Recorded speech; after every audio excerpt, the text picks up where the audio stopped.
Baik, kita akan masuk kepada firman Tuhan. Saya membahas di Gary Citra, yaitu melihat Injil di dalam Perjanjian Lama. Saudara sekalian, waktu kecil kita sering diberitahu bahwa Perjanjian Lama bicara tentang Allah yang murka. Perjanjian Baru bicara tentang Allah yang kasih, Allah yang baik. Seakan-akan kita berhadapan dengan Allah yang schizofren, kepribadian terbelah. Di satu sisi murka, di satu sisi kasih. Apakah kasih lawannya adalah murka? Kita seringkali mengatakan kasih lawannya adalah murka. Tetapi tidak. Kasih lawannya adalah ketidakpedulian. Kalau saudara mengasihi anak, saudara tahu dia sedang berjalan menuju kepada arah yang salah, kita mati-matian supaya dia jangan ke situ. Kita kadang harus marah, dan marah itu bukan lawan daripada kasih. Lawannya kasih adalah ketidakpedulian, saudara sekalian. Maka kita akan melihat bagaimana Perjanjian Lama dan Perjanjian Baru itu continuous. Perjanjian Lama adalah bayang-bayang yang akan menghantar kita menuju kepada Perjanjian Baru. Dan kita bersama-sama bisa melihat di dalam kisah hidup Yusuf. Kita sudah bahas sampai kepada pasal yang ke-40. Di Geraha saya membahas mengenai eksposisi kisah para rasul. Melihat bagaimana gereja bertumbuh dan gereja akhirnya menjadi satu peledakan besar yang mengubah seluruh dunia. Kita sudah di sana, saya sudah membahas sampai pertemuan yang ke-71. Dan hari ini untuk Injil dalam PL kita membahas pertemuan yang ke-7 dengan satu tema, yaitu mengingat kasih setia Tuhan. Mari kita buka Alkitab kita. Dari Kejadian pasal yang ke-40 kita akan baca ayat 20 sampai 23 saja. Kejadian pasal 40. Yang lalu saya bahas bahwa Yusuf bukan karena kesalahannya, bukan karena dosanya, dia harus masuk dalam penjara. Dan di penjara itu dia bertemu dengan juru minum dan juru roti. Masing-masing ada mimpinya, lalu mereka menceritakan kepada Yusuf mimpinya, dan kemudian Yusuf menafsirkan mimpi itu. Dan apa yang terjadi setelah itu, ialah juru minuman dikembalikan posisinya, tetapi juru roti digantung, ditinggikan. Sama-sama ditinggikan. Satu ditinggikan di dalam jabatan, satu ditinggikan karena dihukum mati di atas tiang. Mari kita baca ayat 20, Kejadian pasal 40 ayat 20 sampai dengan 23. Kita baca bersama-sama 4 ayat yang singkat ini. Kejadian pasal 40 ayat 20 sampai dengan 23. 1, 2, 3. Dan terjadilah pada hari ketiga, hari kelahiran Firaun, maka Firaun mengadakan perjamuan untuk semua pegawainya. Dia meninggikan kepala juru minuman dan kepala juru roti itu di tengah-tengah para pegawainya. Kepala juru minuman itu dikembalikannya ke dalam jabatannya, sehingga dia menyampaikan pula piala ke tangan Firaun. Tetapi kepala juru roti itu digantungnya, seperti yang ditakbirkan Yusuf kepada mereka. Tetapi Yusuf tidaklah diingat oleh kepala juru minuman itu, melainkan dilupakannya. Saya ulangi ayat ke-23, satu ayat yang tidak mudah. Tetapi Yusuf tidaklah diingat oleh kepala juru minuman itu, melainkan dilupakannya. Seandainya posisinya dibalik kata itu, sangat indah bukan? Tetapi Yusuf tidaklah dilupakan oleh kepala juru minuman itu, melainkan diingatnya. Wah, beautiful. Tetapi Alkitab mencatat, Yusuf tidak diingat, tetapi dilupakan. Mari kita masuk dalam doa. Kami berdoa dan kami mengucap syukur. Tuhan tidak melupakan kami. Sekalipun Tuhan tahu betapa sering kami mendukakan Tuhan, betapa sering kami menjauh daripadamu, betapa sering kami membangkang, kami melawan Engkau, tetapi kasih setiamu tetap Engkau nyatakan kepada kami. Tuhan mengingat kami, Tuhan tidak melupakan kami. Terima kasih Tuhan untuk kesempatan juga pada pagi ini kami boleh beribadah, kami boleh datang di hadapan-Mu dan kami boleh menerima firman-Mu. Tuhan, bentuklah hidup kami oleh firman-Mu. Biarlah kami mengingat pada hari ini kami belajar mengenai kasih setia Tuhan. Kami mau serahkan waktu ke depan untuk kami boleh mengerti firman. Tuhan, lembutkan hati kami Tuhan. Biarlah kami boleh siap menerima benih yang ditaburkan itu. Jangan biarkan si jahat merampas benih itu. Jangan biarkan kesulitan, penganiayaan, penderitaan menghimpit sampai mati. Jangan biarkan kenikmatan, kekayaan membuat kami ragu dengan firman-Mu. Kami berdoa, Tuhan pimpinlah kami. Dalam nama Tuhan kami Yesus Kristus, kami berdoa, kami mengucap syukur. Amin. Kita sering mendengar istilah kasih setia. Nah, saudara sekalian, apa sih artinya kasih setia? Apakah itu cinta kasih dari sepasang suami istri, sehidup semati, atau orang yang saling mencintai, yang rela hidup dan rela mati bersama-sama, seperti kisah legendaris Tiongkok, Sampek Entai, saudara sekalian. Nah, hari ini saya akan mengkhotbahkan mengenai kasih setia. Tetapi bukan kasih setia yang sembarangan, melainkan kasih setia Tuhan. Nah, di dalam pembahasan sebelumnya kita bahas bagaimana Yusuf menafsirkan mimpi dari juru minum. Dia melihat bagaimana satu tanaman anggur yang berkembang, bertumbuh, berbuah dengan cepatnya. Demikian juga juru roti membawa roti tetapi dipatuk oleh burung-burung. Dan Yusuf menafsirkan mimpi yang sepertinya sama tetapi beda hasilnya. Lalu apa yang ditafsirkan Yusuf di situ terbukti benar. Juru minuman dikembalikan ke dalam posisinya sebagai orang kepercayaan raja. Tetapi juru roti digantung mati. Ini satu hukuman yang sangat mengerikan bagi orang Mesir. Kita tahu di Mesir bagaimana mayat zaman dulu dipelihara, dibalsem, dimumi, sehingga mereka percaya bahwa tubuh itu harus terpelihara sampai kemudian mereka bisa masuk ke dalam kehidupan yang selanjutnya. Maka ketika tubuh itu digantung, dipatuk oleh burung dan dimakan oleh binatang liar, ini satu gambaran yang sangat mengerikan karena jiwanya itu akan tidak bisa rest dengan tenang. Ini satu hal yang sangat menakutkan mereka. Dan di situ Yusuf menafsirkan mimpinya dan mimpinya itu terbukti benar. Nah, ketika Yusuf bisa menafsirkan mimpi dan mimpi itu persis terjadi seperti itu mau menyatakan satu hal. Menyatakan satu hal bahwa apa? Bahwa Allah yang Yusuf percaya, di tangan Allah masa depan itu berada. Manusia hanya bisa meraba-raba, tetapi Allah yang bisa memegang kendali. Kita hanya bisa prediksi hari depan. Maka saudara sekalian, manusia diberikan Tuhan kesadaran akan masa lalu, masa sekarang, dan masa depan. Kita bisa prediksi, tetapi kita tidak bisa menguasai hari depan, saudara sekalian. Hari depan itu ada di tangan Tuhan. Maka saudara tidak perlu mencari pelihat, tidak perlu cari orang yang bisa meramal nasib, orang yang melihat garis tangan lalu mengatakan garis tanganmu bagus, kamu akan jadi orang sukses. Saudara tidak usah cari orang yang lihat, oh telinganya tebal, ini pasti bisa jadi orang kaya. Nah saudara sekalian, tidak perlu baca primbon, tidak perlu cari hitung hari-hari baik berdasarkan tahayul saudara ya. Tentu hari ada yang secara bisnis misalnya, oh ini hari raya, hari baik, buka usaha ya tentu saudara sekalian. Tapi saudara bukan melihat hari baik berdasarkan tahayul. Kalau saudara mau menikah harus cari hari baik. Tapi hari baiknya nggak bagus. Karena apa? Karena pada hari itu semua orang pada keluar kota. Kalau nikah nggak ada yang datang, ya itu jelas bukan hari yang baik misalnya ya. Nah saudara, kita banyak orang Kristen, sudah namanya Kristen, tapi masih mencari-cari ramalan. Sudah Kristen, tetapi masih membuat keputusan berdasarkan bintang. Kamu bintang apa? Oh saya bintang ini. Tidak bisa nikah sama kamu bintang itu. Kita beda-beda bintang. Kalau bintang ini rezekinya tidak bagus hari ini. Lalu saudara melihat menikah juga berdasarkan sio. Oh sio ini tidak boleh nikah sama sio ini. Nanti dimakan sama yang satu. Oh sio ini tidak cocok. Sio ini kurang bagus kalau usaha ini. Harus usaha itu. Atau saudara melihat, menghitung harus hari-hari baik. Di sini mau mengatakan apa? Seakan-akan Tuhan itu tidak kuasa. Seakan-akan Tuhan itu oke lah, Tuhan itu berkuasa tapi tidak maha kuasa. Maka saya harus mencari pendapat yang lain. Saya harus berdasarkan kepada hikmat saya atau hikmat orang lain yang sama-sama manusia yang dicipta tetapi terbatas. Nah saudara, ketika kita mencari alternatif dari yang lain, di situ kita sedang mengatakan Tuhan, you baik tetapi tidak maha baik. Aku harus menentukan sendiri, tidak mau bergantung kepadamu. Nah saudara sekalian bayangkan ya, Allah yang mencipta segala sesuatu, dia harus kemudian melihat manusia yang dia cipta tidak mempercayai dia.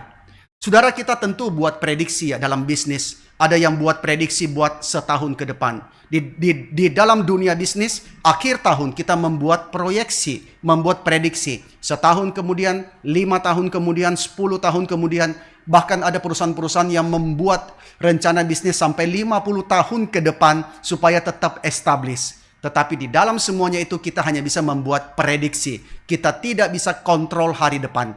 Ada cerita tentang seseorang yang membeli gedung World Trade Center dan sudah mengkalkulasi 50 tahun ke depan bagaimana proyeksi bisnis dari gedung itu. Tetapi siapa yang tahu? Ternyata menara kembar itu ditabrak oleh pesawat yang dibajak oleh teroris. Tidak ada seorang pun yang tahu, saudara.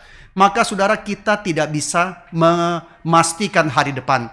Kita hanya bisa menyerahkan ke dalam tangan Tuhan. Dia yang mengkontrol seluruh hari depan kita. Nah, di dalam kisah Yusuf dan di dalam seluruh Alkitab, jelas bahwa Allah berdaulat. Allah berdaulat bahkan atas sehelai rambut pun. Saudara, kadang kita khawatir apa, saudara? Kadang kita khawatir terlalu banyak. Dan sebagian besar kekhawatiran kita itu tidak terjadi, tidak terbukti. Di dalam seluruh Alkitab, dalam kisah Yusuf, kita melihat bahwa Allah jelas berdaulat bahkan atas sehelai rambut pun. Maka demikianlah juru minuman dikembalikan ke posisinya. Dan ketika juru minuman kembali ke posisinya, maka kita berpikir, nah inilah saatnya. Saatnya Yusuf akan dibebaskan dari penjara. Tentu Yusuf juga berpikir bahwa setelah saya berjasa, saya menafsirkan mimpi juru minum, dan dia kembali kepada posisi penting dari Firaun, berada di sebelah Firaun, maka it is the time bagi Yusuf untuk dia boleh bebas dari penjara. This is the day Yusuf menantikan. Aku akan keluar dari penjara. Aku pasti akan dilepaskan dari penjara. Kita ingat, waktu Yusuf menafsirkan mimpi juru minuman itu, Yusuf bilang apa kepada juru minum? Di dalam Kejadian pasal 40 ayat 14, saudara lihat pada slide, di situ dicatat begini. Yusuf mengatakan kepada juru minum, tetapi ingatlah kepadaku, apabila keadaanmu sudah baik nanti, tunjukkanlah terima kasihmu. Nah, ini dalam Alkitab bahasa Indonesia ada keterbatasan bahasa. Memang saudara, kadang-kadang kita baca Alkitab kita tidak merangkum seluruh makna itu dengan dalam. Dia mengatakan, tunjukkanlah terima kasihmu kepadaku dengan menceritakan hal ikhwalku kepada Firaun, dan tolonglah keluarkan aku dari rumah ini. Nah, di situ hanya dikatakan tunjukkanlah terima kasihmu. Ini kayak biasa ya, kita ketemu orang, kita tolong orang, yuk nggak usah bayar saya deh. Tetapi kalau saya ada kesulitan, yuk tunjukkan terima kasihmu. Ini biasa ya. Tetapi sebenarnya dalam bahasa Ibrani itu memakai kata hesed. Hesed di dalam Alkitab ESV, English Standard Version, mengatakan, please do me the kindness. Lakukanlah sesuatu berdasarkan hesed itu. Nah, apa itu hesed? Nah, saudara, ini konsep yang menarik yaitu hesed. Apa sih itu hesed? Hesed itu adalah sebuah konsep yang secara teologis itu sangat dalam. Hesed itu menggabungkan antara kesetiaan dan kasih. Menggabungkan kedua hal itu. Umumnya hesed itu menjelaskan tentang sesuatu yang terjadi di dalam sebuah relasi. Baik relasi antara dua orang atau relasi antara manusia dengan Allah. Hesed itu menjelaskan sesuatu yang ada di dalam relasi dua orang. Nah, saudara, kadang kita berelasi, biasa ya, kita ketemu, just say hello, apa segala macam. Tetapi ada semacam relasi yang dalam di antara dua orang, atau relasi di antara manusia dengan Allahnya. Nah, di dalam relasi antar manusia, hesed itu menyiratkan apa yang Yesus perintahkan. Love your neighbor. Kasihilah sesamamu manusia. Nah, apa yang dimaksud dengan kasihi sesamamu manusia? Nah, saudara sekalian, bukan semata-mata di dalam pengertian perasaan emosional yang hangat. Misalnya kita mengatakan, aku mengasihi dia, aku mengasihi akan teman-temanku. Bukan sekadar dalam perasaan emosional. Aku ingin melakukan sesuatu karena apa? Karena aku merasa dekat secara emosi, tidak, saudara. Tetapi hesed itu adalah kesetiaan yang diwujudkan di dalam tindakan dan pelayanan kepada orang lain. Yang seakan-akan kita utang kepada mereka. Bukan kita utang ya, Dalam arti kita utang baru kita berbuat baik kepada dia. Karena aku sudah diberikan kebaikan, maka aku buat itu. Tidak, saudara ya. Bukan karena kita hutang kepada mereka. Seakan-akan kita hutang karena apa? Bukan karena mereka pernah baik sama kita, tetapi karena mereka adalah bagian dari komunitas perjanjian. Jadi hesed itu tidak sekadar perasaan emosional yang dalam ya. Oh, aku begitu menyayangi segala macam. Tidak. Tetapi adalah satu macam kesetiaan yang diwujudkan melalui tindakan kasih dan pelayanan. Kalau saudara mengatakan aku mengasihi, aku setia, maka wujudkan itu di dalam tindakan dan pelayanan kepada orang lain. Bukan karena apa? Bukan karena aku ada kepentingan, tetapi karena orang itu adalah bagian dari komunitas perjanjian. Maka saudara sekalian, kita di dalam gereja itu bukan melayani terutama misalnya karena posisi yang diberikan atau karena tugas yang dibebankan atau karena kita ada waktu yang luang, aku lebih senggang, aku lebih santai, aku bisa melakukan itu. Atau semata-mata karena kita suka dengan pelayanan itu. Bukan semata-mata itu. Tetapi karena orang yang kita layani, mereka adalah orang yang baginya Yesus mati. Baginya Bapa telah memilih dia. Baginya Bapa telah memberikan anaknya yang tunggal dan mengikat perjanjian dengan orang itu. Maka saudara sekalian, kadang-kadang ya kita melakukan sesuatu bukan karena orang itu kan. Misalnya ya, kalau kita melihat film-film Godfather misalnya. Orang melakukan itu, anaknya masih baru, masuk dalam bisnis, anaknya belum ngerti apa-apa, tapi orang melakukan itu karena lihat bapaknya, karena diikat oleh satu perjanjian. Anaknya memang belum bisa apa-apa, tetapi orang tahu bapaknya yang telah melakukan sesuatu kepadaku, bapaknya yang telah membawa aku dalam perjanjian ini, maka dia melakukan itu. Maka saudara sekalian, hesed itu, kita mewujudkan kesetiaan di dalam kasih dan tindakan karena orang itu adalah bagian dari komunitas perjanjian. Jadi bukan semata-mata karena kita suka atau karena kita ada waktu luang atau karena memang itu menjadi jabatan kita, tugas kita, melainkan karena orang-orang yang kita layani adalah bagian dari komunitas perjanjian dan mereka ada di dalam relasi perjanjian dengan Tuhan. Saudara sekalian, apa yang Allah tuntut dari umat Tuhan? Apa sih yang dituntut dari umat Tuhan? Oh, aku jadi Kristen, maunya Kristen. Oh, pokoknya hidup enak, hidup nyaman, hidup lancar. Bukan itu loh. Umat Tuhan dituntut sesuatu dari Tuhan. Apa yang Tuhan tuntut? Di dalam Mika pasal 6 ayat 8, di situ dikatakan, hai manusia, telah diberitahukan kepadamu apa yang baik. Dan apakah yang dituntut Tuhan daripadamu? Selain berlaku adil, mencintai kesetiaan, dan hidup dengan rendah hati di hadapan Allahmu. Maka apa yang dituntut dari umat Tuhan ialah melaksanakan keadilan. Mencintai konsep hesed ini. Jadi saudara dituntut untuk mau hidup di dalam konsep kasih setia hesed ini dan berjalan bersama dengan Tuhan dengan rendah hati. Maka itulah yang dituntut oleh Tuhan. Engkau melaksanakan keadilan, engkau mencintai konsep hesed itu, dan engkau berjalan dengan rendah hati bersama dengan Allah. Itulah yang dituntut dari umat Tuhan. Tetapi konsep hesed yang paling penting di dalam perjanjian lama adalah menggambarkan apa yang Allah kerjakan. Ini perhatikan.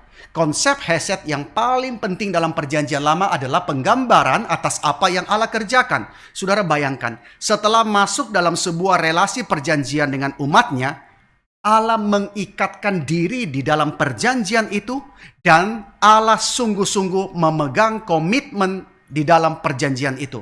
Ini satu hal yang sulit ya. Kita mengikat perjanjian, saudara mau ikat perjanjian dengan siapa? Paling tidak orang yang setara, orang yang selevel. Orang yang bahkan lebih daripada saudara supaya saudara mendapatkan benefit. Kita mengikat perjanjian dengan mereka yang setara. Tetapi Alkitab mengatakan Allah mengikat perjanjian dengan umatnya, manusia yang sama sekali tidak ada apa-apa di hadapan Tuhan. Bayangkan Allah yang mencipta segala sesuatu. Allah yang begitu besar, Allah yang kekal, Allah yang tidak terbatas. Alam semesta ini begitu kecil, alam semesta yang bagi kita begitu besar, bagi Allah hanya ciptaan di hadapan Dia. Lalu Allah yang begitu besar, dia masuk ke dalam relasi perjanjian, mengikatkan diri di dalam perjanjian untuk apa? Memperlakukan umatnya seturut dengan perjanjian itu, dan Allah memegang komitmennya. Nah saudara, ini hal yang sulit ya. Kalau kita mengikat perjanjian dengan orang yang jauh di bawah kita, mudah tidak memegang komitmen, sulit. Saudara ikat perjanjian dengan orang yang tidak ada keuntungan apa-apa bisa diberikan. Saudara mengikat perjanjian dengan orang yang hanya jadi beban. Saudara mengikat perjanjian dengan orang yang hanya merugikan saudara. Dan saudara mengatakan, saya mau mengikatkan diri seumur hidup dalam perjanjian itu. Saya mau memperlakukan dia seturut dengan perjanjian. Saudara bayangkan ya, dengan orang yang tidak mau kerja, dengan orang nganggur, orang yang tiap hari menipu kiri kanan, orang yang tiap hari merugikan saudara. Jangankan orang tidak kenal, saudara sendiri pun juga kita tidak rela untuk memperlakukan dia dalam perjanjian. Baik ya, saya tidak peduli kamu siapa ya. Saya mau ikat perjanjian. Setiap bulan saya akan tunjang kebutuhan kamu. Saya kasih makan kamu, kasih sekolah kamu, kasih tinggal kamu, kasih apapun juga yang kamu mau. Lalu apa syaratnya? Tidak ada syarat. Pokoknya saya kasih, saya tunjang semuanya. Saudara mau? Sulit saudara. Sulit. Kenapa? Karena merugikan kita. Nah bayangkan, Allah mengikat perjanjian dengan kita yang tidak ada keuntungannya bagi Allah sama sekali. Dan Allah mau mengikatkan diri di dalam memperlakukan kita sesuai dengan perjanjian itu. Itulah hesed. Itulah kasih setia Tuhan. Maka dalam Mazmur 136, pemazmur menggali arti dari kesetiaan Allah, arti dari hesed itu di dalam pengertian yang seluas-luasnya. Saudara coba buka Mazmur 136. Itu satu Mazmur yang sangat indah, saudara. Mazmur itu diberikan judul Kasih Setia Allah kepada Orang Israel. Ini mungkin bagi kita bacaan yang membosankan ya, karena setiap ayat ditutup dengan bahwasanya untuk selama-lamanya kasih setianya, bahwasanya untuk selama-lamanya kasih setianya. Tapi saudara perhatikan, di sini pemazmur menggali arti daripada kasih setia Allah, hesed Allah itu di dalam pengertian yang seluas-luasnya. Karena Allah mengasihi bukan berdasarkan apa yang kita kerjakan, tetapi berdasarkan siapa dia. Di sana dikatakan bersyukurlah kepada Tuhan sebab ia baik, bahwasanya untuk selama-lamanya kasih setianya. Lalu pemazmur menceritakan tentang Allah yang menciptakan segala sesuatu, Allah yang melakukan keajaiban-keajaiban besar, menjadikan langit, menjadikan bumi, menghamparkan segala sesuatu, benda-benda peneran dan sebagainya. Dan Allah yang membela umatnya, membawa keluar daripada Mesir, dan Allah yang menyediakan roti kepada segala makhluk. Disitulah dia mengatakan bahwasanya untuk selama-lamanya kasih setianya. Dia tidak mengatakan bahwa Allah mengasihi dia karena dia setia, karena dia melayani Tuhan, karena dia mencintai Tuhan, tidak. Tapi dia mengatakan kasih setia Tuhan itu tidak bisa dimengerti, bahwasanya untuk selama-lamanya kasih setianya. Dia melakukan itu, dia mengikatkan diri dalam perjanjian dengan rela masuk di dalam hubungan dengan umatnya yang tidak ada keuntungan apapun bagi Tuhan. Bahkan saudara, bahkan ketika umatnya berdosa kepada dia, bahkan ketika umatnya harus menghadapi akibat daripada dosa mereka, mereka tetap boleh minta hesed dari Tuhan nggak? Kalau kita sudah salah sama orang ya, salah 1 kali, 2 kali, 3 kali, 4 kali, kita masih boleh minta pertolongan nggak dari orang itu? Sungkan saudara. Rasanya nggak layak, rasanya nggak pantas. Kita juga kalau orang sudah salah sama kita 1 kali, 2 kali, 3 kali, 4 kali, 5 kali, sudah mulai kita merasa tidak pantas untuk berbuat baik kepada orang itu. Bahkan saudara sekalian, Alkitab mencatat, bahkan ketika umatnya berdosa kepadanya, dan umatnya harus menghadapi akibat daripada dosanya, mereka masih tetap boleh datang memohon hesed, kasih setia daripada Allah. Itulah yang dilakukan oleh penulis Ratapan, saudara. Di tengah-tengah hancurnya Yerusalem pada tahun 586 sebelum Masehi. Penulis Ratapan, dia menyaksikan kejadian demi kejadian, peristiwa demi peristiwa, di mana ada penghakiman Allah atas kejahatan, atas pemberontakan, dan dosa dari umatnya. Saudara sekalian, umat Tuhan itu bukan, kadang-kadang ya kalau lihat Tuhan itu sabarnya luar biasa ya. Umat Tuhan itu keras kepala, saudara. Sudah keras kepala. Mungkin kalau zaman itu ada orang Surabaya di situ dibilang bencekno gitu ya. Menjengkelkan saudara umat Tuhan. Tidak henti-hentinya. Tuhan kirim nabi dibunuh, Tuhan kirim nabi dihina segala macam. Tuhan kirim peringatan, tidak mau dengar. Terus berbuat jahat, terus berbuat tidak adil, terus mengecewakan Tuhan. hidup dalam dosa. Kalau oke lah, satu periode ya, kita lihat pemerintah yang jahat ya, kita doa, Tuhan tolong supaya pemerintah ini boleh ganti pemerintah yang baik. Tetapi seringkali saudara sekalian tidak terjadi seperti itu. Kita minta Tuhan ganti, misalnya ya, pemerintah yang menekan kekristenan di Myanmar atau di Korea Utara. Kita doa, kapan Tuhan? Bayangkan orang Israel, dari raja demi raja, raja demi raja, begitu banyak yang bobrok. Dan Tuhan tetap bersabar sampai satu hari Tuhan harus menjatuhkan penghukuman. Tetapi ketika penulis ratapan menyaksikan penghukuman dari Tuhan atas kejahatan mereka, tetap dia menaruh dirinya di dalam karakter Allah yang tidak berubah. Dia tetap menempatkan dirinya di dalam tangan pengasihan Tuhan. Di dalam ratapan pasal 3, 22-23, saudara pasti sering baca ayat ini. Kita baca sama-sama. 1, 2, 3. Tak berkesudahan kasih setia Tuhan, tak habis-habisnya rahmatnya, selalu baru tiap pagi, besar kesetiaanmu. Siapa yang menjadikan ayat ini ayat favorit? Senang ya ayat ini ya? Tidak berkesudahan kasih setia Tuhan, tidak habis-habisnya rahmatnya, selalu baru tiap pagi, besar kesetiaanmu. Ada lagu, bahkan dibuat lagu saudara. Tetapi seringkali kita mendengarkan lagu ini di pagi hari sambil minum secangkir kopi, menyaksikan burung-burung, mendengarkan burung-burung berkicau, menyaksikan taman, atau kita mungkin pergi ke Batu sambil di hotel kita sedang bersantai, beristirahat sambil menyanyikan lagu ini. Selalu baru tiap pagi, besar setiamu, minum kopi, menikmati. Oh Tuhan, betapa baiknya Engkau. Tetapi saudara, waktu penulis ratapan tulis ayat ini, yang ada di depan mata dia adalah perempuan-perempuan yang diperkosa, perempuan yang hamil dibelah perutnya, dikeluarkan anaknya, orang-orang dibantai, darah membanjir kemana-mana, kebakaran di mana-mana, bait Allah dihancurkan, tembok-tembok itu dijebol, ketidakadilan, penderitaan, penganiayaan, kesengsaraan yang sedang berada di depan matanya dia. Dan di situ dia mengatakan, tak berkesudahan kasih setia Tuhan, tak habis-habisnya rahmatnya, selalu baru tiap pagi, besar kesetiaanmu. Saudara bisa mengatakan kalimat ini? Kita bisa mengatakan kalimat ini ketika saudara sudah bangkrut, usaha saudara bangkrut. Saudara bangkrut, benar-benar gak ada apa-apa, semua akan disita oleh bank.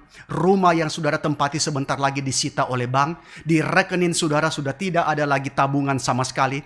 Di kantong saudara dompet sudah tidak ada uang sama sekali. Tinggal ada singkong di depan mata. Dan saudara makan bersama dengan istri, bersama dengan anak-anak. Dan di situ saudara menyanyikan, tak berkesudahan kasih setia Tuhan, tak habis-habisnya rahmatnya, selalu baru setiap pagi, besar kesetiaanmu.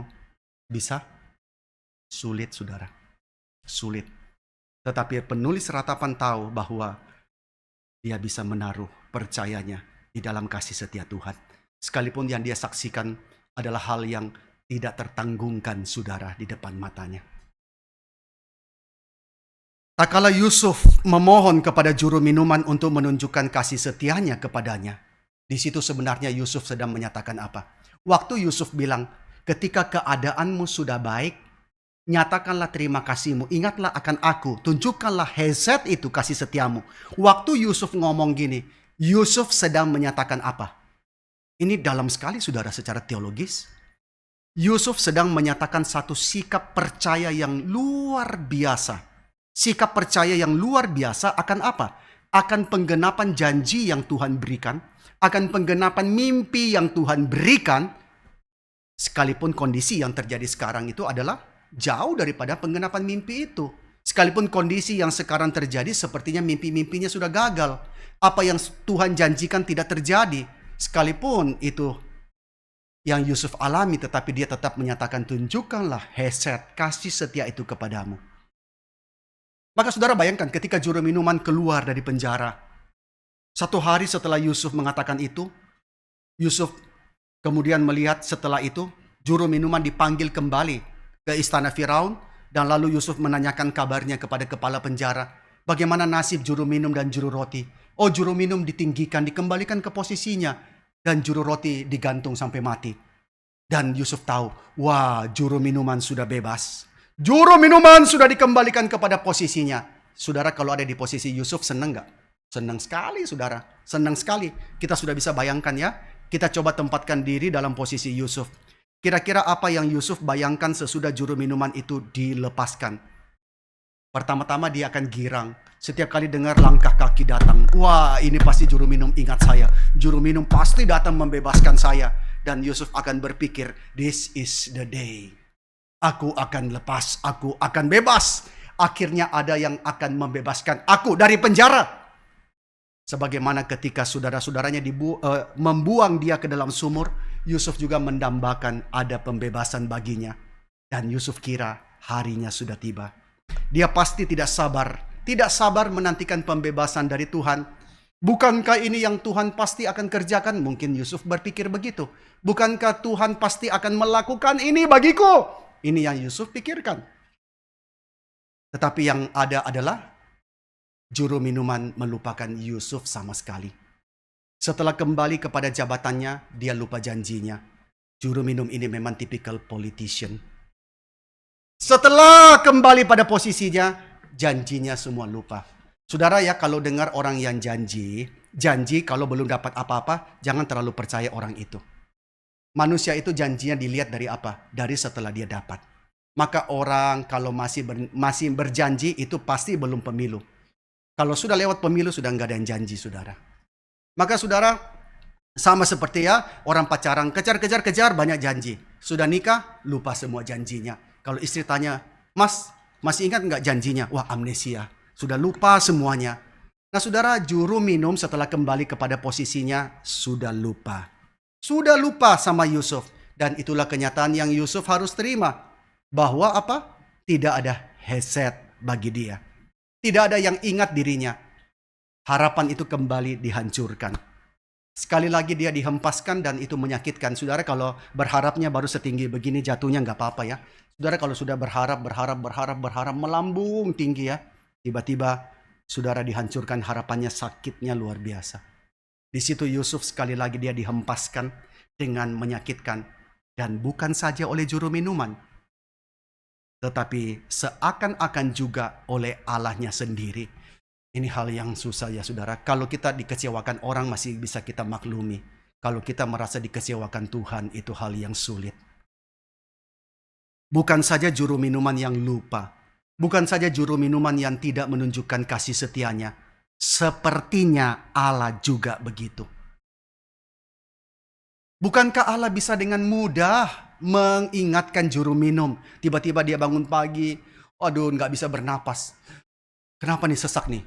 Kamu sudah lupa Yusuf. Wah cilaka lupa Yusuf gitu ya. Kan bisa saja sadar dong. Bukankah Amsal mengatakan hati raja itu seperti batang air di tangan Tuhan. Bisa dialirkan kemana-mana. Kenapa Tuhan tidak ingatkan juru minum? Bukankah tidak sulit Tuhan mengingatkan juru minum? Hajar kek juru minum biar dia kapok ingat sama Yusuf. Tidak. Ternyata yang ada Yusuf harus sekali lagi lebih lama berada di dalam penjara. Tidak gampang saudara ada dalam penjara. Kadang-kadang kita di luar penjara lihat, hukumannya sedikit, cuma 8 tahun.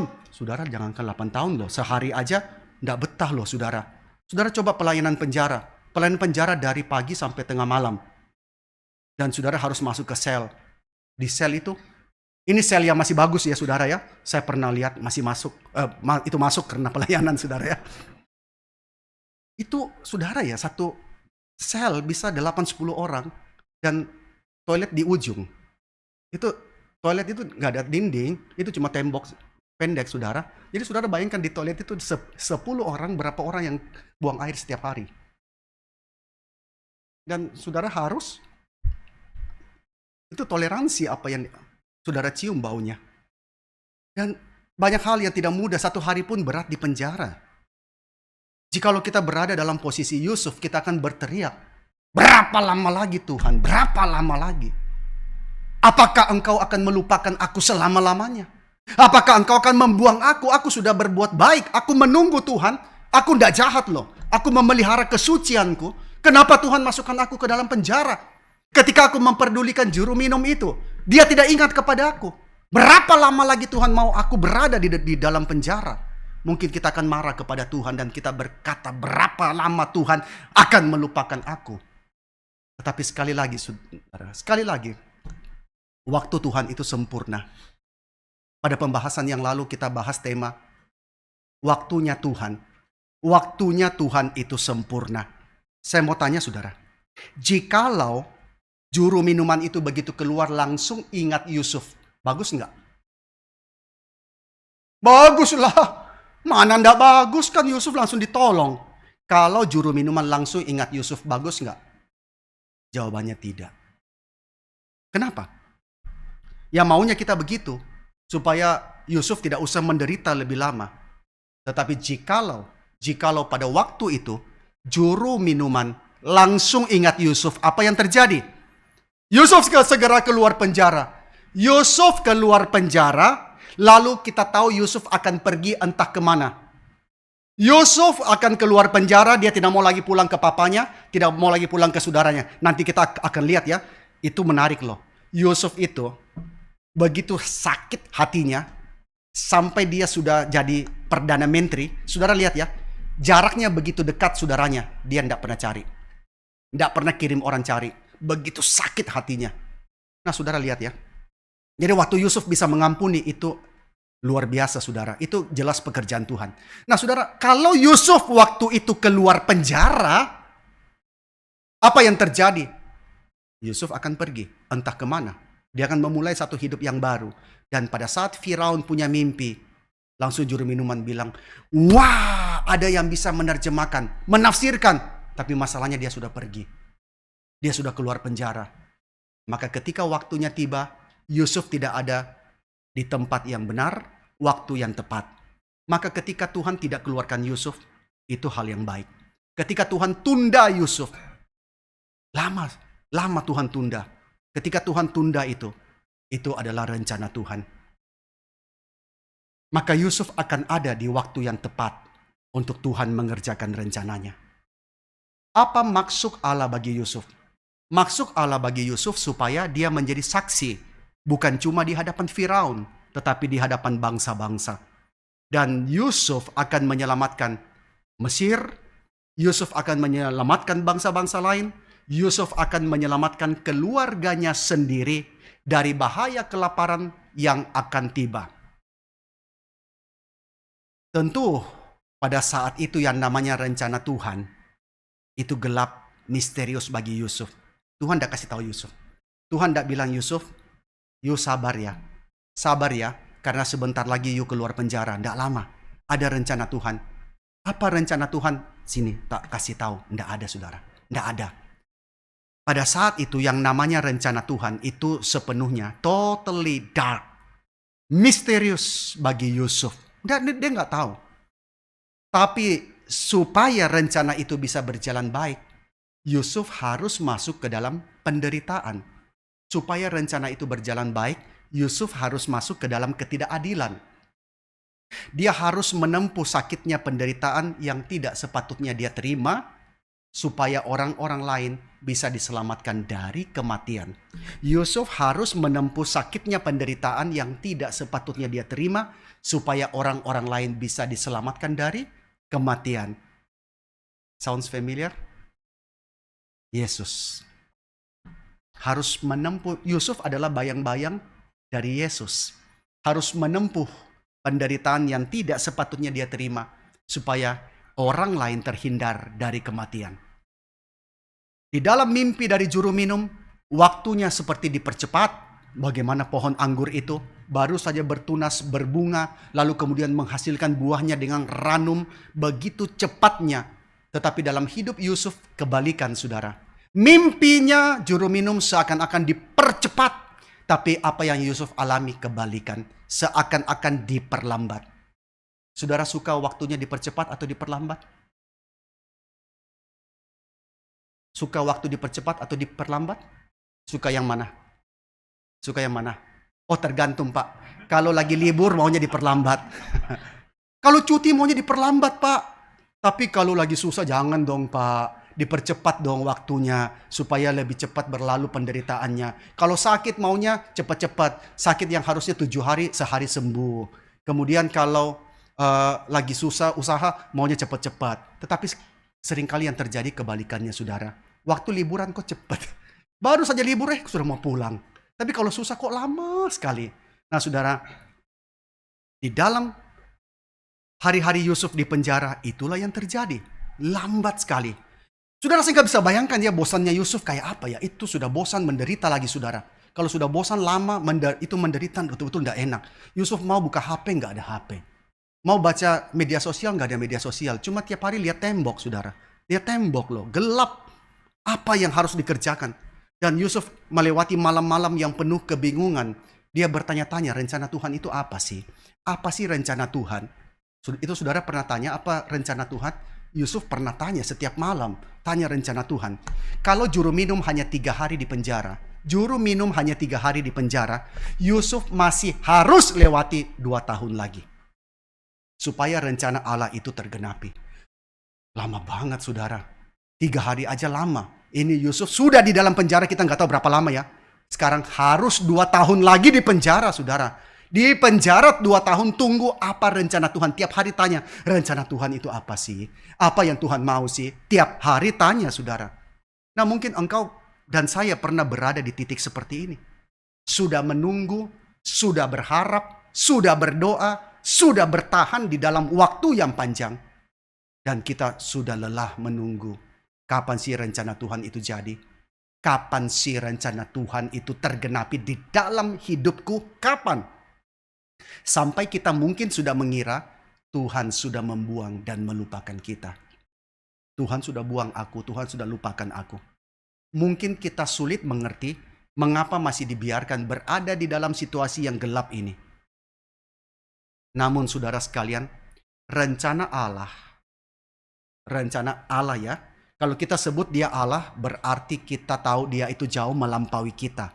Kalau kita sebut rencana ayahku dan ibuku, itu masih oke lah, masih dekat ya. Tapi kalau rencana Allah sekalipun membawa kita masuk ke dalam penderitaan yang berkepanjangan, itu seringkali baik, bukan saja untuk orang-orang lain, tapi juga baik untuk kita. Nah, ini kalimat yang orang tidak suka ya. Kita tidak suka lah dengar khotbah begitu. Maunya kalau susah cepat beres, kalau sakit cepat sembuh, kalau miskin cepat kaya, kalau kaya cepat lebih kaya, kalau sudah lebih kaya cepat lebih kaya gitu ya, saudara. Nah, tapi kalau begini kan susah. Bahwa rencana Tuhan sekalipun itu baik, dan Tuhan bawa kita masuk ke dalam penderitaan yang berkepanjangan, percayalah bahwa itu baik untuk kita dan untuk orang lain. Tidak gampang, saudara ya. Maka kita ingat perkataan Paulus dalam Roma pasal 5 ayat 3-5. Di situ Paulus mengatakan begini. Mari kita baca sama-sama ya, Roma pasal 5, kita lihat pada slide. Roma pasal 5 ayat 3-5. Kita baca ayat ini bersama-sama. 1, 2, 3. Dan bukan hanya itu saja, kita malah bermegah juga dalam kesengsaraan kita, karena kita tahu bahwa kesengsaraan itu menimbulkan ketekunan, dan ketekunan menimbulkan tahan uji, dan tahan uji menimbulkan pengharapan, dan pengharapan tidak mengecewakan, karena kasih Allah telah dicurahkan dalam hati kita oleh Roh Kudus yang telah dikaruniakan kepada kita. Paulus tidak asing dengan yang namanya penderitaan. Dan Paulus juga tidak asing dengan yang namanya hasil dari penderitaan. Paulus tahu apa yang bisa dihasilkan dari penderitaan. Nah, saudara yang pernah melewati kesusahannya, saudara yang hari ini bisnis berhasil, pernah susah nggak? Pasti. Tapi saudara kalau mengingat kembali, saudara tahu bahwa kesusahan itu yang membentuk saudara menjadi hari ini. Tanpa kesusahan itu saudara tidak mungkin tough. Tanpa kesusahan itu saudara tidak mungkin menjadi orang yang kuat. Seringkali kalau kita ingat kesusahan yang pernah dialami dan saudara sudah melewatinya, kalau saya jujur tanya, saudara rela nggak mengulangi itu lagi? Saya percaya saudara akan mengatakan rela. Karena semua yang terjadi itu ada hasilnya. Paulus tidak asing dengan penderitaan. Paulus tidak asing dengan yang namanya hasil dari penderitaan. Paulus sangat tahu apa yang bisa dihasilkan dari penderitaan. Maka kita dididik ya oleh pendeta Stevenson dari dulu dididik. Anak kecil jangan dijauhkan dari kesulitan. Waktu kecil jangan dijauhkan dari yang namanya penderitaan, karena itu akan memampukan dia menghadapi hari depan. Bagi Paulus, penderitaan bukan saja tidak bisa menghancurkan harapannya, tetapi Paulus mengatakan, sesungguhnya penderitaan akan menghasilkan pengharapan yang lain, pengharapan yang keluar dari ketekunan dan tahan uji. Saudara berharap sesuatu, ada pengharapan yang kosong. Tetapi ada pengharapan yang keluar setelah saudara bertekun, saudara sudah tahan uji. Waktu kita mulai usaha, kita berharap, oh usaha ini akan berhasil. Itu usaha, ada pengharapan. Tetapi pengharapan itu akan beda. Setelah usaha saudara kena tsunami, bangun, jatuh, bangkit kembali, jatuh lagi. Dan pengharapan yang keluar itu akan beda. Sebab dihasilkan dari ketekunan dan tahan uji. Paulus tahu pengharapan itu bukan saja tidak bisa menghancurkan, kesulitan tidak bisa menghancurkan pengharapan dia, tetapi justru akan memunculkan pengharapan lain yang keluar dari ketekunan dan tahan uji. Kita tidak bisa belajar berenang hanya dengan nonton YouTube. Saudara nonton YouTube berpuluh-puluh jam tetap nggak bisa berenang. Saudara nggak bisa belajar berenang dari baca buku. Seseorang yang mau jadi perenang, dia harus mengambil langkah untuk berkorban. Bangun pagi-pagi, kalau saudara baca kisah hidup para perenang dunia. Mereka bangun pagi-pagi, dingin luar biasa. Dan harus terjun ke air yang begitu dingin menyakitkan. Setiap hari saudara, setiap hari. Sudah selesai jam 6:30, bangun dari kolam pergi sekolah. Pulang terjun lagi ke air. Itu tidak gampang. Dia harus memaksakan dirinya, membiasakan otot-ototnya supaya dia terlatih. Demikian juga saudara, kita tidak bisa belajar melayani hanya dengan baca buku-buku teologi. Saudara harus ambil tekad, terjun, melangkah masuk ke dalam pelayanan. Tidak gampang saudara.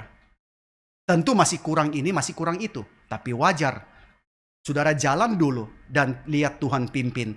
Pimpin di dalam ketekunan dan di dalam tahan uji. Kadang-kadang kita lihat pelayanan, kita berharap bahwa tidak ada kesulitan, tetapi Tuhan akan melatih orang di dalam kesulitan. Saya ingat selalu kalimat Pendeta Stephen Tong.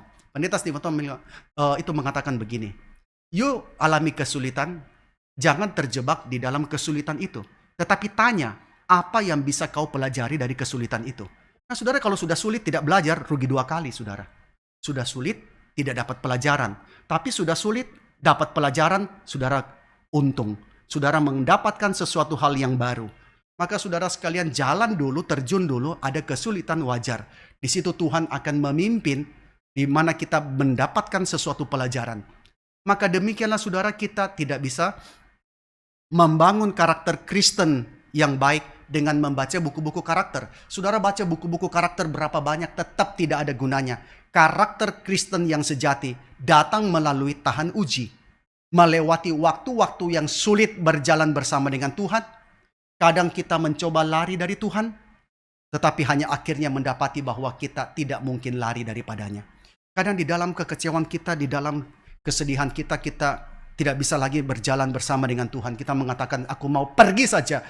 Aku mau mencoba lari dari Tuhan. Tetapi at the end, kita mendapati kita tidak bisa lari dari kasih karunia Tuhan. Karena apa? Bukan karena kita. Karena Tuhan sudah janji. Karena Tuhan sudah menjanjikan kasih setianya, Tuhan sudah berjanji bahwa Dia akan menyertai kita selamanya. Maka Tuhan tidak mungkin membiarkan kita melarikan diri. Mazmur 23 ayat 6 sangat indah. Ini Mazmur 23, Mazmur favorit ya. Tuhan adalah gembalaku, takkan kekurangan aku. Dia membaringkan aku di padang yang berumput hijau dan seterusnya. Ini satu ayat yang favorit. Kalau kita pergi menghibur orang, seringkali kita membacakan Mazmur 23. Tapi saudara coba lihat ayat 6. Mazmur 23 ayat 6 mengatakan, kebajikan dan kemurahan belaka akan mengikuti aku seumur hidupku. Kebajikan dan kemurahan belaka itu akan mengikuti aku seumur hidupku. Saudara perhatikan kata ini ya, mengikuti aku seumur hidupku. Itu di dalam bahasa Ibraninya, kata Ibraninya itu diterjemahkan mengikuti itu sama dengan kata yang biasa diterjemahkan dengan mengejar, nempel saudara. Betul-betul mengikuti tidak lepas. Nah saudara, kalau hidup diikuti terus menerus, senang gak? Tergantung. Diikuti debt collector terus menerus, senang gak? Nggak ada yang berani mengatakan amin gitu ya. Saudara, gereja di depan situ sudah tunggu. Preman-preman bertato. Saudara turun di bawah sudah ada. Saudara makan di restoran, lihat keluar, loh, sudah ada lagi ditungguin. Hidup tidak tenang, diikuti terus menerus saudara sekalian. Dan itu adalah kata yang sama dengan istilah military. Sebenarnya itu kata yang sama dengan istilah military, yaitu will hunt us down.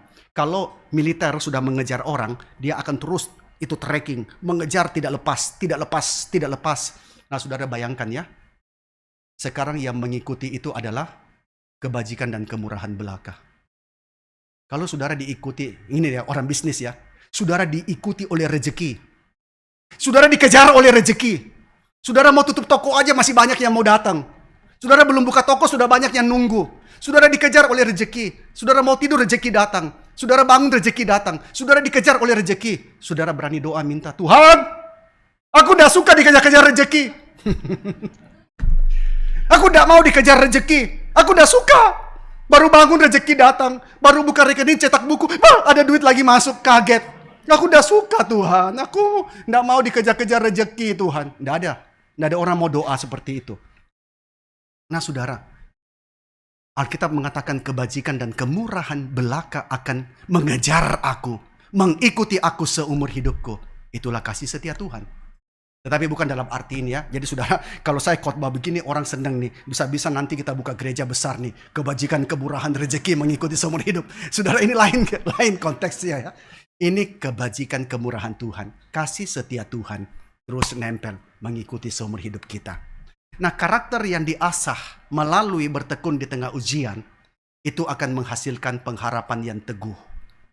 Karena apa? Orang itu akan mulai memikirkan kesulitan yang dihadapinya dulu dan sekarang. Itu menjadi dasar bagi dia berharap kepada Tuhan. Kalau Tuhan pernah dengan setia memimpin di masa lalu. Saudara pernah susah masa lalu? Susah! Kok bisa ada hari ini? Iya ya, kok bisa ada ya? Itu saudara pernah sulit makan di masa lalu? Pernah! Sekarang masih hidup nggak? Iya ya, masih ya. Berarti dulu Tuhan lewatkan aku dong. Tuhan pimpin aku lewati itu. Saudara pernah bangkrut? Pernah. Tapi sekarang, iya ya, kok bisa ya? Berarti Tuhan pernah melewatkan aku di masa lalu dan di masa sekarang Tuhan memimpin. Maka orang itu bisa lihat, jikalau Tuhan pernah pimpin, dia akan pimpin lagi di masa berikutnya. Orang yang bisa lihat, dulu aku sulit tapi bisa melewatinya. Disitulah dia bisa lihat bahwa tangan Tuhan yang sudah meloloskan dia akan sekali lagi memimpin dia di hari depan. Sebab apa? Sebab Allah tidak pernah melupakan umatnya, saudara ya. Allah tidak pernah melupakan umatnya. Dan Allah tidak pernah tidak berkuasa untuk menunjukkan kasih setianya. Hesed. Dia adalah gembala kita yang baik. Dan dia berjanji untuk memegang kita aman di dalam tangannya. Kalau anak pergi pasar sama mamanya, anak kira dia yang pegang mamanya. Padahal mamanya yang pegang dia, saudara. Maka Allah berjanji untuk memegang kita aman di dalam tangannya. Dia tidak pernah meninggalkan atau membuang kita. Nah saudara, bagaimana sih kita bisa melihat jaminan kasih setia Tuhan? Waktu kita sedang berjuang di tengah-tengah kesulitan hari ini, bagaimana kita bisa lihat kasih setia Tuhan di dalam perjuangan kita pada hari ini? Bagaimana kita tahu bahwa tangan Allah tidak kurang panjang untuk menjangkau kita? Bagaimana kita tahu bahwa dia tidak melupakan kita, khususnya ketika kita sedang berada di dalam hari-hari yang gelap? Dari mana kita tahu? Paulus kasih tahu kita. Di dalam Roma pasal 5 ayat ke-5, di situ Paulus mengatakan, pengharapan tidak mengecewakan karena kasih Allah telah dicurahkan dalam hati kita oleh Roh Kudus yang telah dikaruniakan kepada kita. Bagaimana kita tahu Allah tidak meninggalkan kita? Pekerjaan Roh Kudus. Roh Kudus yang meyakinkan kita. Maka saudara jangan kita meremehkan Roh Kudus ya. Kadang kita memperlakukan Roh Kudus itu seperti entertainer. Kadang kita memperlakukan Roh Kudus itu hanya sebagai pertunjukan. Tidak. Roh Kudus menyatakan pekerjaan Allah melalui Kristus kepada orang-orang pilihannya. Membawa mereka kepada Kristus untuk boleh diperdamaikan dengan Bapa. Maka Roh Kudus meyakinkan kita bahwa Allah tidak pernah meninggalkan kita. Tak kala kita berseru kepada Yesus. Tak kala kita berseru kepada Yesus. Sebagaimana penjahat di atas salib itu berseru, ingatlah akan aku. Saudara perhatikan, ini kalimat daripada seorang komentator ya. Sangat indah. Dia mengatakan begini. Tak kala kita berseru kepada Yesus, sebagaimana penjahat di sebelah Yesus berseru, ingatlah akan aku. Roh Kudus akan membawa seruan kita dan meletakkannya di hadapan tahta kasih karunia Tuhan. Oh, it's beautiful. Roh Kudus akan membawa seruan kita dan meletakkan itu di hadapan tahta kasih karunia Tuhan. Ketika kita merasa seperti yatim piatu, Roh Kudus sendiri akan bersama dengan roh kita bersaksi bahwa kita adalah anak-anak Allah. Roh Kudus akan menyatakan itu. Nah, saudara sekalian, kita tidak melakukan apa-apa untuk mendapatkan kasih setia Tuhan. Bukan karena saudara keluarga Kristen, bukan karena saudara baik, bukan karena saudara jujur, bukan karena saudara rajin melayani, saudara mendapatkan kasih setia Tuhan, bukan. Sejujurnya ya, kita itu harusnya lebih bernasib seperti juru roti yang digantung, yang dimatikan, saudara, bukan juru minum. Karena kita sudah berdosa kepada Tuhan kita, dan upah dari dosa ialah kematian. Tetapi Bapa telah menukar tempat kita. Bapa telah menggantikannya dengan Sang Anak.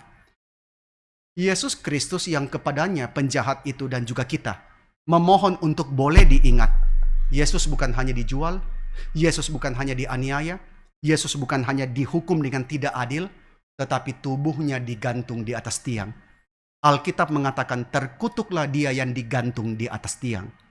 Dan Yesus digantung di atas kayu salib sekalipun dia tidak berdosa. Mirip dengan juru roti, dan tubuhnya akan dianggap sebagai lambang kutukan, saudara. Maka peristiwa Jumat Agung itu sangat penting, saudara. Peristiwa Jumat Agung itu sangat penting. Maka kenapa tahun ini kita mengadakan malam renungan dan doa, kita harus sungguh-sungguh memaknai akan pengorbanan cinta daripada Yesus. Pendeta Stephen Tong kemarin mengatakan, orang yang tidak ngerti pengorbanan Yesus pada Jumat Agung tidak pernah bisa menginjili. Betul. Saudara mau menginjili pakai apa? Orang yang tidak pernah mengerti cinta Tuhan di atas kayu salib tidak pernah bisa menginjili. Maka saudara, Yesus digantung di atas kayu salib. Harusnya kita berada di situ. Mengapa dia harus menanggung penderitaan yang tidak sepatutnya? Sekali lagi, karena dosa saya, dosa engkau yang telah memaku Yesus di atas kayu salib adalah hutangnya kita yang sedang dibayarkan oleh Yesus. Maka saudara sekalian, Yesus berdoa, jikalau mungkin biarlah cawan itu lalu daripada aku. Tapi jikalau tidak mungkin, it is not my will but yours be done. Itu saudara bayangkan, saudara harus menanggung hutang orang lain. Hutang yang entah berapa jumlahnya, mungkin saudara sampai triliunan. Saudara tidak tahu kenapa harus tanggung itu. Tetapi saudara mengatakan, jikalau mungkin jangan saya deh. Coba deh, siapa deh yang tanggung deh. Tapi akhirnya saudara mengatakan, oke lah. Jikalau tidak ada, saya lah yang ketanggung. Wah, itu tidak gampang, saudara ya. Maka pribadi yang kepadanya kita berseru, ingatlah akan aku, adalah pribadi yang sendirinya digantung dan dipaku. Namun Yesus ini bukan hanya berjanji untuk mengingat kita. Dia bukan hanya janji untuk mengingat kita. Dia bukan hanya janji untuk meninggikan kita pada saat dia datang kali yang kedua di dalam segenap kemuliaannya. Tetapi dia juga berjanji bahwa saat ini dia akan berjalan bersama dengan kita, menapaki setiap langkah di dalam perjalanan kita sebagai musafir di tengah dunia ini, sampai kita menerima kemuliaan itu. Oh saudara sekalian, betapa indahnya bahwa dia bukan cuma menjanjikan, dia berjalan bersama dengan kita hari ini. Tapi bukan hanya saudara sekalian kita yang minta Yesus mengingat kita. Yesus pun minta kita mengingat dia. Pada saat perjamuan kudus, kata-kata Yesus diingatkan kembali. Setiap kali kamu melakukannya, ingatlah akan aku. Setiap kali engkau makan dan minum, ingatlah akan aku. Jadi saya harus memberikan satu hal yang sangat jelas, saudara sekalian ya, bahwa perjamuan kudus itu tidak berkhasiat bagi diri kita utamanya. Tuhan tidak memberikan perjamuan kudus untuk menjadi khasiat pribadi bagi diri kita. Karena itu bukan perintah Yesus. Yesus pada malam perjamuan terakhir dia memecahkan roti, dia berkata, setiap kali engkau makan, ingatlah akan aku. Itulah tujuan utama perjamuan kudus. Remember me. Ingatlah akan aku. Ingatlah akan pengorbananku. Ingatlah akan sengsaraku di atas kayu salib. Yesus meminta kita untuk ingat dia. Yesus minta kita untuk melakukan itu karena itulah persisnya apa yang Yesus inginkan kita mengingatnya. Maka kalau saudara tanya, siapa Yesus? Oh, Yesus yang menyembuhkan saya. Bukan itu yang Yesus mau. Yesus tidak minta saudara mengingat dia sebagai pemberi berkat. Yesus tidak ingin saudara mengingat dia sebagai penyembuh. Yesus tidak ingin engkau mengingat dia sebagai orang yang melakukan mujizat. Tetapi Yesus mengatakan, ingatlah akan aku karena tubuhku yang dipecahkan bagi kamu. Karena darahku yang dicurahkan bagi pengampunanmu. Ingatlah akan aku. Maka inilah persisnya Yesus mau kita mengingat dia saudara. Khususnya di dalam penderitaannya. Dan di sanalah kita akan menemukan pertolongan untuk bertahan di dalam pengharapan kita. Banyak kita ketika menderita saudara, hati kita mulai dikeraskan oleh penderitaan itu. Ada orang-orang yang di rumah jompo, orang-orang yang berada dalam kesakitan tidak habis-habisnya, dia menjadi orang yang sangat pahit. Menjadi orang yang semakin pahit. Menjadi sinis dengan segala berkat Tuhan, segala penyertaan Tuhan. Tetapi ketika Roh Kudus bekerja di dalam hati kita, Roh Kudus akan mengingatkan kita akan kasih Allah yang telah diberikan di dalam Kristus Yesus. Dan itu akan menolong kita melalui akan kesedihan kita, kemarahan kita, kepahitan kita. Maka Roh Kudus akan perlahan-lahan mengubah sehingga kita menjadi peka akan kelemahan orang lain. Roh Kudus akan menolong kita beroleh damai sejahtera di tengah sakit dan kecewa, dipenuhi oleh sukacita bahwa apa? Allah yang baik itu akan menghasilkan buah di dalam kita dan melalui kita. Kenapa sih Tuhan harus melakukan hal yang menyulitkan kita? Karena Tuhan mau di dalam kita dan melalui kita dia menghasilkan buah. Saya mengambil contoh Alkitab, bagaimana menggunakan contoh apa untuk memurnikan seseorang? Ialah api yang membersihkan logam, api yang memurnikan logam, dan gunting dari tukang kebun. Alkitab mengambil contoh itu.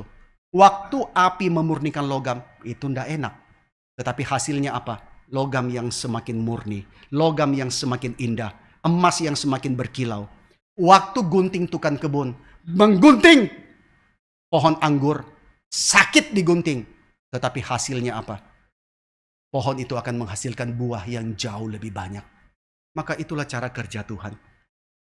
Allah memampukan Yusuf untuk menyadari bahwa dosa-dosa yang orang lain perbuat kepadanya itu tetap di bawah kendali Allah yang berdaulat. Nah, saudara mengikuti gereja reform, teologi reform, kental dengan kedaulatan Allah. Kita hanya mengatakan Allah berdaulat, Allah berdaulat. Tapi apa artinya kedaulatan Allah? Yusuf menyadari bahwa kedaulatan Allah itu memampukan dia untuk menyadari bahwa dosa yang orang lain perbuat kepadanya itu tetap di bawah kendali Allah yang berdaulat. Dan Allah akan mengerjakan apa yang baik seturut kehendaknya. Maka menutup khotbah ini saudara sekalian, saya membawa kita untuk melihat kasih setia Tuhan dalam satu perspektif yang tidak umum. Dari satu bagian Alkitab yang seringkali kita malas membacanya. Yaitu apa? 1 Tawarik. Ini adalah obat tidur bagi banyak orang, saudara. 1 Tawarik. Seringkali orang kalau nggak tidur, saya pernah ketemu orang tua sih, dia bilang, kalau saya nggak bisa tidur, saya baca Tawarik. Mari kita coba lihat satu Tawarik ya. Itu saudara buka saja pasal pertama. Daftar keturunan Adam sampai Abraham. Saudara tandai ya, mana yang saudara kenal, mana yang enggak ya. Adam, Set, Enos. Oke, aku kenal nih. Kenan, Mahalalel, Yared. Mulai enggak kenal nih. Henok, Metusalah, ini orang Jawa ini saudara. Lamek, Nuh, Sem, Ham, Yafet. Oke, aku tahu. Keturunan Yafet ialah Gomer, Magog, Madai, Yawan, Tubal, Mesak, Tiras. Apaan tuh? Keturunan Gomer ialah Askenas, Difat, Togarma. Keturunan Yawan, Elisa, Tarsis, orang Kitim, orang Rodanim. Nah saudara sekalian, pernah ada guru sekolah minggu tanya anak sekolah minggunya, kamu tahu nggak Sadrak, Mesak, Abednego? Nggak tahu bu. Kamu tahu nggak Simon Petrus, Yakobus, Yohanes? Nggak tahu bu. Kamu ini lama ikut sekolah minggu, nama-nama itu nggak tahu. Anak itu balas, tanya, ibu tahu Shirley nggak? Ibu tahu Budi nggak? Nggak tahu. Ibu tahu Amir nggak? Nggak tahu. Ya sudahlah bu, kita masing-masing punya teman, ngapain dipersoalkan? Nah saudara, banyak orang baca 1 Tawarik itu mereka rasa membosankan. Bagi kebanyakan orang Kristen kita rasa membosankan. Begitu banyak nama-nama yang sulit dieja dan kita tidak kenal siapa mereka. Beberapa kita tahu, oke lah. Tetapi sebagian besar kita tidak kenal. Dan mungkin bagi kita, ngapain pula mereka ada di Alkitab? Kenapa sih nama-nama itu ada dalam Alkitab? Insignificant. Tidak penting. Dari miliaran manusia di muka bumi, bagi kita yang penting cuma segelintir. Yang lain insignificant. Terus nama-nama itu apakah ada gunanya bagi pemahaman teologi kita? Nah, saudara bayangkan ya, satu hari saya bikin kelas teologi awam. Terus saya mengatakan, belajar dari cara hidup Gomer, Magog, Madai, Yawan, Tubal. Saudara tidak mau ikut. Siapa mereka? Mungkin yang kita kenal dari Satu Tawarik siapa? Yang paling terkenal dari Satu Tawarik? Siapa? Ada yang tahu? Yang tahu boleh pulang bawa kendaraan masing-masing. Ada yang tahu? Yang paling terkenal? Ada? Yabes. Maka dulu dibikin kursus doa Yabes.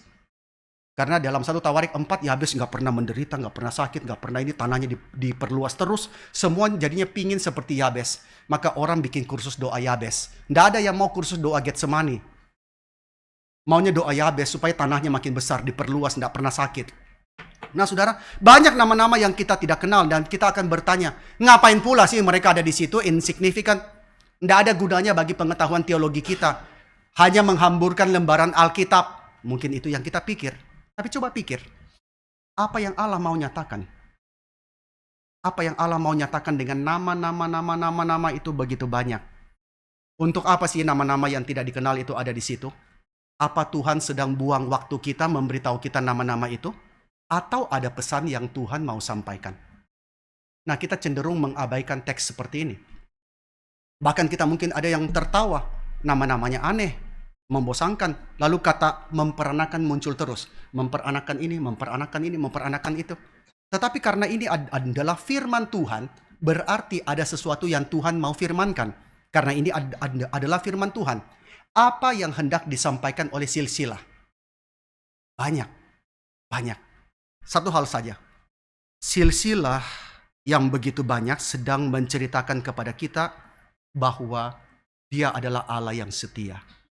Dia adalah Allah yang setia, yang memegang perjanjiannya dari satu generasi ke generasi berikutnya. Bagian ini mau mengatakan, siapapun kita, dimanapun kita, berapa jauhnya pun kita dari Adam atau dari tokoh-tokoh lainnya, kita tetap adalah bagian dalam rencana Tuhan, sebagaimana nama-nama yang tidak dikenal itu. Nama-nama yang tidak dikenal itu, mereka adalah bagian dari rencana Tuhan. Sekalipun kita tidak tahu. Demikian pula kita, berapa jauhnya pun kita dari Adam, Abraham, Musa, atau berapa jauhnya kita dari level rohani Daniel, kita ada dalam rencana Tuhan. Silsilah ini mau mengatakan bahwa Dia adalah Allah yang setia, yang mengenali kita satu persatu, even nobody knows us. Tetapi Dia adalah Allah yang setia, yang mengenal kita satu demi satu, dan yang membawa kita masuk ke dalam rencananya. Saudara, jadi orang Kristen ada nggak yang nobody sampai akhirnya? Tidak. Tuhan punya rencana. Rencana yang Dia akan genapi di dalam hidup kita. Sebab apa? Allah yang setia, Hesed, adalah Allah yang menempatkan umatnya, termasuk engkau dan saya, di dalam sejarah untuk mengerjakan apa yang menjadi bagian kita masing-masing. How great or how small, how little, apa yang kita punyai, Allah menjadikan kita sebagai bagian dari rencananya. Maka kita bukan orang Kristen yang tidak punya bagian apa-apa ya. Aku jadi Kristen tunggu mati aja deh masuk surga. Enggak loh saudara. Kita punya rencana di dalam hidup kita untuk Tuhan pakai. Kita punya tempat di dalam seluruh rencana dan maksud Tuhan. Dan di dalam kasih setianya atas dunia ini, Dia akan memakai setiap anak-anaknya sebagai bagian dari rencana itu.